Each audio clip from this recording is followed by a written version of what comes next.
Hola, continuamos con la presentación de los derechos de la esfera personal, parte segunda. Anteriormente, en la lección anterior número 5, hemos visto el derecho a la vida, a la integridad física y moral, el derecho a la libertad, a la seguridad, y hoy, en este momento, vamos a centrarnos en los derechos llamados al honor, a la intimidad y a la propia imagen, así como la protección de datos.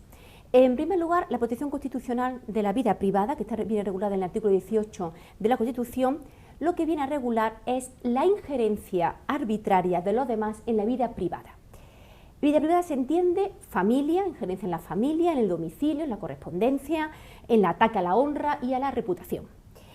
El concepto de protección de la vida privada vincula no solamente a los poderes públicos, sino a cualquier particular, también llamado a cualquier tercero. Lo que se viene a proteger son los derechos personalísimos, pero generalmente viene vinculado a personas físicas y se va a predicar el derecho al honor y el derecho a la imagen, principalmente de las personas físicas, salvo que algunos supuestos, que luego veremos, pueden predicarse de las personas jurídicas. Los derechos al honor, a la intimidad y a la propia imagen, como he dicho, viene regulado en el artículo 18 de la Constitución y a pesar de ser derechos que rezan en el mismo enunciado, son derechos distintos. Por un lado tenemos el derecho al honor, y por otro lado el derecho a la intimidad y a la propia imagen. Tienen contenido propio y todos tienen una característica fundamental. Aparecen vinculados al patrimonio moral del individuo y están íntimamente relacionados con la libertad de expresión e información. Ya veremos en los temas posteriores de los límites a la libertad de expresión, va a ser precisamente ese honor, esa intimidad y la propia imagen. Va a estar regulados estos derechos en la Ley Orgánica 1 del año 82, tempranamente una ley orgánica muy temprana, sobre la protección civil, que no penal, del derecho al honor, a la intimidad personal, familiar y a la propia imagen. Vayamos directamente, como he dicho, son derechos autónomos, aparece ahora en el PowerPoint, y el derecho al honor, vamos a centrarnos exclusivamente ahora, luego pasaremos al derecho a la intimidad, en el concepto jurídico del honor. Hay poco que decir porque es un concepto jurídico indeterminado, es decir, depende de los valores y la idea que en cada sociedad impere en un momento determinado. Generalmente está relacionado con la buena fama y la reputación. El ataque al honor significa un demerecimiento en la consideración ajena y puede estar vinculado al prestigio profesional y laboral, y muchas veces se sustancias en calificativos injuriosos, incluso una crítica vejatoria. O una descalificación gratuita y desmesurada. No interviene aquí el tema de una persona con dimensión pública o con una vida social cuando se hace una crítica relativa a su desempeño profesional. Los titulares del derecho al honor va a ser todas las personas, por tanto, insisto, todas las personas físicas y algunos grupos humanos, cuando se constituyen la persona física en cuanto grupo, y está regulado, como he dicho, en la Ley 1/2000, del año 82 sobre protección civil, pero también va a estar protegida penalmente por el delito penal, que será explicado en la parte especial de derecho penal, de injuria, insulto y calumnia. Todos ellos, en el derecho a la intimidad personal y familiar, pasamos del derecho al derecho a la intimidad familiar, a ver si aparece, ahí va. El derecho a la intimidad personal y familiar está todo vinculado al ámbito propio y reservado de los individuos que queremos proteger frente a agresiones o interferencia o las acciones de los demás. Claro, depende el ámbito de intimidad, es decir, o la injerencia en la intimidad también va a depender del patrón cultural y de la calidad, digamos, está vinculado a la calidad de la protección de la vida y también está directamente vinculado a la dignidad de la persona. En principio, el derecho a la intimidad personal y familiar no se extiende, por supuesto, a la persona jurídica. Y luego la agresión es el problema que son difícilmente clasificables. Cuando se está atentando civilmente, no estoy hablando ahora mismo penal, contra el derecho a la intimidad personal y familiar. Muchas veces puede ser inclusive situaciones en las cuales hay excesivo ruido, un ruido medioambiental que digamos, de alguna manera atenta al derecho a la intimidad personal o familiar, o puede ser por información que no quiere ser desvelada y se desvela y de alguna manera pues atenta a la intimidad de las personas. En los lugares públicos, lógicamente, el derecho a la intimidad disminuye, es decir, el grado de intimidad es menor y se reduce la protección jurídica. No obstante, también hay que decir que depende en qué lugar y en qué contexto y depende de qué persona estemos hablando. Cuando una persona ejerce un cargo público o una profesión de notoriedad o proyección política, tiene en el desarrollo de sus actividades públicas, digamos, o se supone que tiene menos margen de violación del derecho de la intimidad. El derecho al honor, a la intimidad y a la propia imagen, como he dicho anteriormente, un momentito, vamos a pasar del honor, hemos pasado a la intimidad, vamos a centrarnos ahora mismo al derecho a la propia imagen. Es de nuevo un concepto difícil, que es la imagen. Es una definición difícil porque en principio podemos entender que es una información gráfica generada por rasgos físicos de las personas, todas las personas, que tienen una difusión pública. Es decir, estamos hablando en el caso pues, de una imagen física o atributos personales. Lo que se va a intentar impedir la publicación de nuestra propia imagen sin el consentimiento del individuo. Solamente va a ceder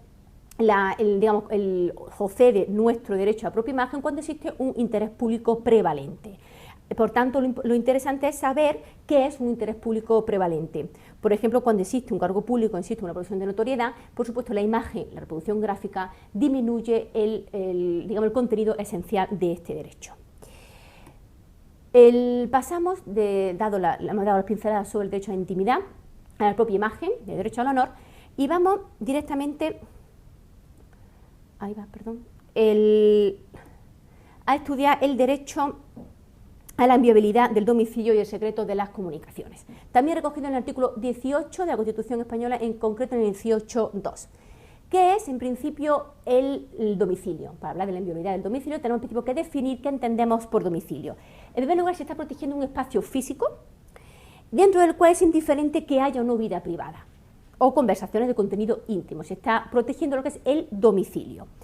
Y la posibilidad de intromisión solamente se puede aceptar o está regulado cuando haya una resolución judicial o una autorización judicial, y la inviolabilidad del domicilio también debe predicarse que el domicilio no se entiende como un domicilio de carácter, no es efecto de empadronamiento como lo considera el derecho administrativo, no es el concepto de morada con allanamiento en el Código Penal, insisto, no es de residencia habitual del Código Civil, sino que es algo más. Se predica de todas las personas físicas y jurídicas, las personas jurídicas también tienen domicilio, y se permitiría la entrada al domicilio siempre que, insisto, medie el consentimiento del titular, una resolución judicial o estemos ante un flagrante delito. El concepto fundamental aquí es saber qué es o cuándo estamos ante un flagrante delito. Eso es cuando se ha visto, se entenderá que hay flagrante delito, cuando se ha visto directamente o percibido en el momento de una persona que va a delinquir y se observa que está en el momento o en las mediaciones de la perpetración del delito. Pasamos ahora a el secreto de las comunicaciones. La garantía del secreto de las comunicaciones viene también, insisto, protegido por el artículo 18 de la Constitución Española, garantizado en el 18.3, y viene a decirnos qué tipo de comunicación. En principio vamos a ver qué es una comunicación, qué es el secreto y cómo se vincula el secreto o cómo se protege el secreto, el concepto del secreto de las comunicaciones. En primer lugar, cuando estamos hablando de comunicaciones, estamos haciendo referencia a comunicaciones postales, telegráficas, correo electrónico, telefónica, etc. Y tiene algo que ver directamente que el secreto, es decir, el secreto es un concepto también formal y un concepto abstracto, y depende también de las circunstancias. Quiere decir que cualquier persona puede tener la reserva, es decir, entre dos comunicaciones, entre dos personas, el secreto se entiende de todo aquello del contenido del sujeto o de la confidencialidad en el momento en el que tuvo lugar la comunicación, la duración, el destino, el contenido, la identidad de los interlocutores, y todo esto de manera independiente, sea el carácter público o privado de la red de transmisión y de la comunicación y del medio que se utilice. Por tanto, hay casos en los cuales hace falta para intervenir esa comunicación o resolución judicial que autoriza la interceptación de estas comunicaciones.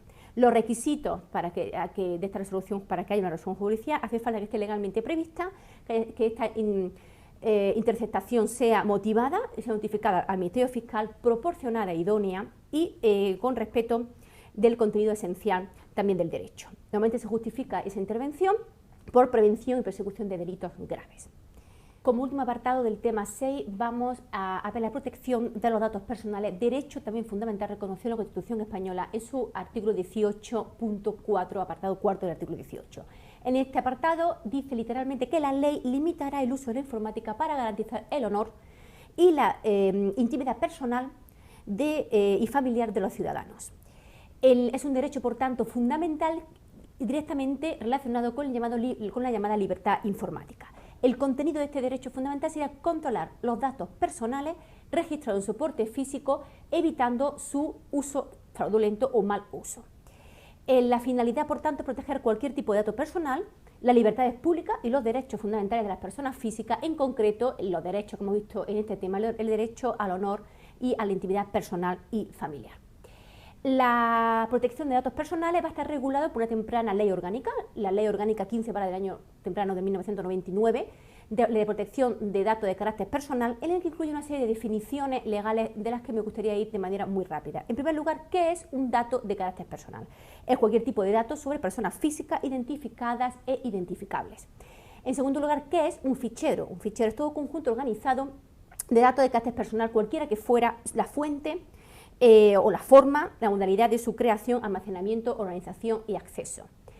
El concepto de tratamiento de datos son las operaciones, todos los procedimientos técnicos de carácter automatizado que permiten la recogida, la grabación, la conservación, la modificación, bloqueo y cancelación en último momento, y así como las cesiones de datos que resulten de las comunicaciones, consultas y interconexiones y transferencias. La cesión o comunicación de datos.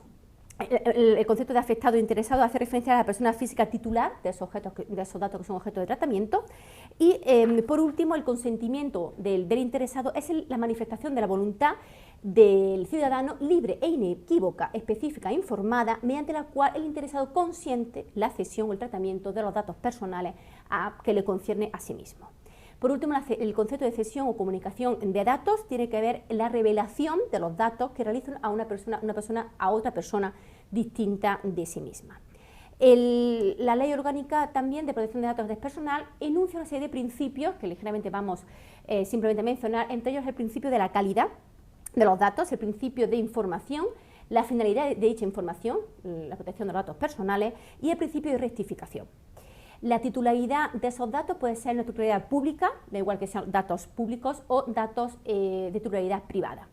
El organismo institucional, oficial, público que se encarga de proteger los datos de carácter personal es la Agencia de Protección de Datos la Agencia de Protección de Datos, que viene regulada por Ley Orgánica del año 2003 y luego Real Decreto desarrollado en el año 2007. También, por último, ha habido agencias de protección de datos autonómicas que han sido desarrollados progresivamente en los estatutos de autonomía, en concreto los llamados estatutos de autonomía de última generación. Muchas gracias.